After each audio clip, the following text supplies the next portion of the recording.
Bonjour et bienvenue dans cette nouvelle vidéo où je vais vous faire un petit tutoriel de Binance. Alors qu'est-ce que Binance? Binance est une plateforme d'échange pour laquelle il est possible d'échanger des crypto-monnaies contre d'autres crypto-monnaies.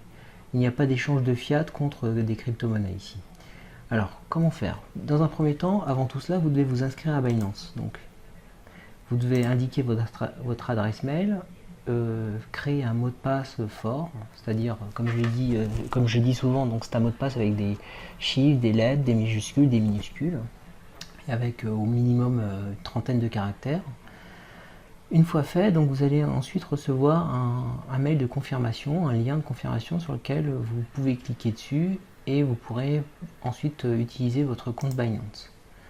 Donc moi c'est déjà fait, donc je vais me connecter juste devant vous du coup. Alors, hop, moi je me connecte.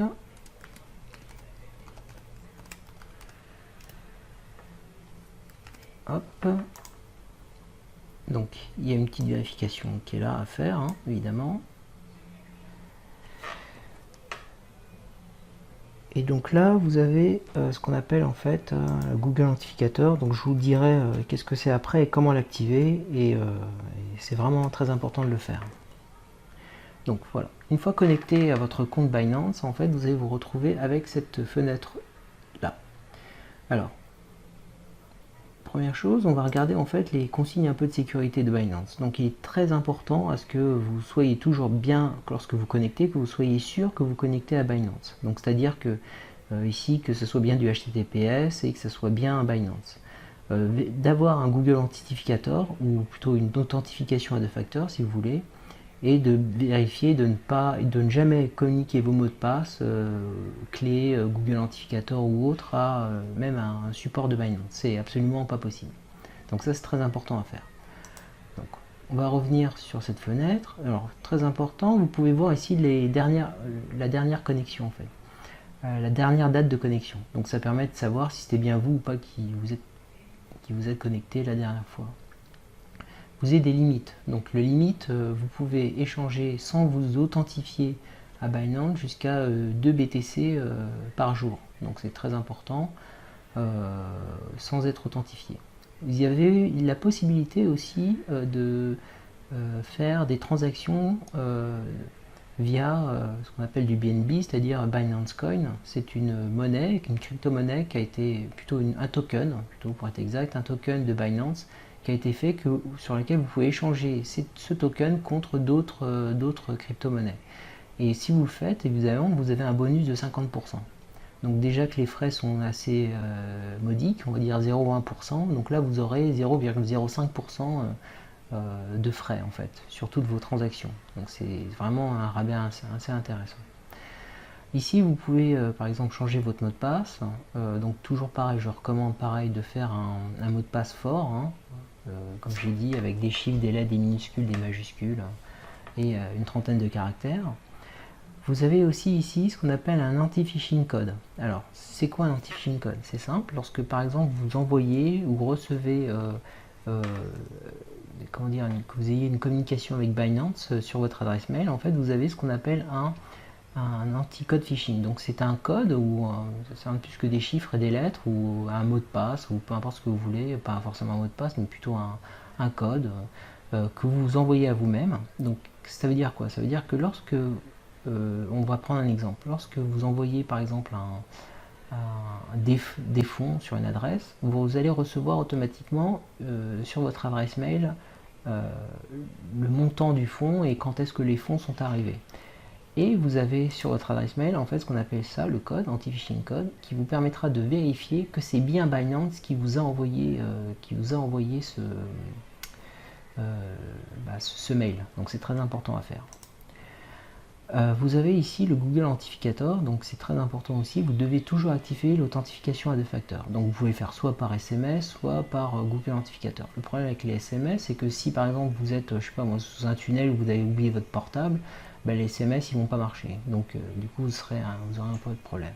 Par contre Google Authenticator ça marchera même sous un tunnel, c'est-à-dire que c'est une application qui est sur votre téléphone portable, dans laquelle en fait vous en plus de donner votre adresse mail, votre login et votre mot de passe, vous rentrez en plus un code qui change toutes les 30 secondes et du coup ça augmente la sécurité de votre compte. Donc je recommande évidemment de le faire.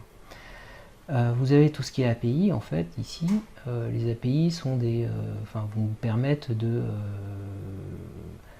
d'échanger en fait, de faire du trading par votre mobile en fait.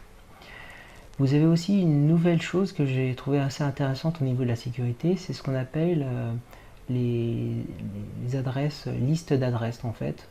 Alors lorsque par exemple vous voulez retirer des fonds qui sont sur Binance pour le mettre sur votre adresse privée, eh bien vous pouvez dès le départ définir uniquement les adresses pour lesquelles vous pouvez envoyer les fonds. C'est-à-dire que par exemple si vous faites pirater, malheureusement vous faites pirater, de toute façon la personne qui pirate votre compte ne pourra pas envoyer de mail, ne pourra pas envoyer de fonds sur d'autres adresses que celles que vous avez indiquées. Donc autrement dire c'est inutilisable.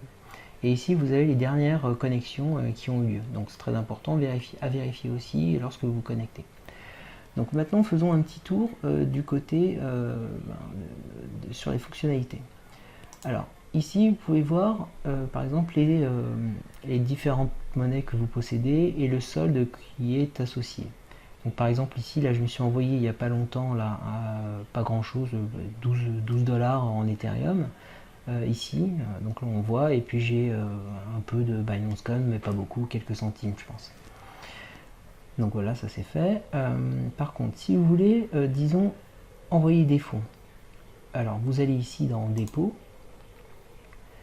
Donc là sur Ethereum par exemple, vous voyez ici, donc ici c'est l'adresse sur laquelle vous devez envoyer les fonds pour alimenter votre compte Binance. Donc vous avez ici ce code là, enfin cette adresse là, qui est à donner lorsque vous voulez envoyer des fonds sur votre Binance, sur Binance. Donc ici c'est de l'Ethereum, mais ça pourrait être, je sais pas moi, par exemple du Zcoin, par exemple, c'est XZC par exemple, voilà. Donc ici vous aurez les fonds, donc toujours vérifier que vous êtes bien en dépôt évidemment, les fonds que vous pouvez envoyer, l'adresse sur laquelle vous pouvez envoyer les fonds sur par exemple Zcoin. Donc pour les retraits c'est exactement pareil. Alors là par exemple si vous voulez par exemple retirer les fonds qui sont de Binance pour les mettre sur une adresse mail que seul vous possédez, vous avez juste ici à marquer, à entrer l'adresse de retrait sur laquelle vous voulez envoyer les fonds Binance vers votre adresse mail privée par exemple, votre adresse Ethereum que vous possédez, donc vous possédez les clés par exemple. Et là vous avez juste vous voyez les fonds qui sont disponibles. Si vous voulez tout mettre, vous avez juste à cliquer ici et vous faites envoyer. Voilà. Alors quoi faire d'autre encore? Alors chose importante, imaginons maintenant que vous voulez trader, c'est-à-dire acheter ou vendre des crypto-monnaies. Donc vous allez ici dans marché et puis dans basique. Et voilà, une fois fait, donc vous devez choisir maintenant votre paire. La paire, c'est-à-dire ce que vous voulez échanger, c'est-à-dire des Ethereum contre des Bitcoin, des Ethereum contre, je sais pas moi, de l'ADA, du BNC, etc. Donc moi, par exemple, j'ai ici des Ethereum et que je voudrais, je sais pas moi, échanger contre du Bitcoin, donc du BTC. Donc ça marche pas. On va prendre par exemple l'Ethereum contre, je sais pas moi, de l'ADA par exemple. Donc là vous avez le cours, donc là vous pouvez échanger vos Ethereum contre de l'ADA. Alors vous allez juste en bas, alors vous avez différentes possibilités, soit vous mettez un ordre à cours limité, c'est-à-dire qu'en fait vous dites je veux vendre à un certain prix, en fait, ou acheter des ADA à un certain prix, vendre à un certain prix, ou alors vous faites au prix du marché. Donc vous vendez simplement au prix du marché et vous pouvez, en plus ce qui est intéressant c'est que vous avez différentes possibilités, c'est que vous pouvez soit mettre 100% de haut fond, acheter ou vendre 100%, 75%, etc. Donc c'est assez intéressant. Voilà. Ensuite vous avez aussi ce qui est là en fait un mode expert. Bon c'est exactement la même tête que l'autre, sauf que c'est beaucoup plus adapté, beaucoup plus pour les experts. Donc voilà, bah, je vous remercie, donc j'ai fini cette vidéo et n'hésitez pas à liker et à vous abonner.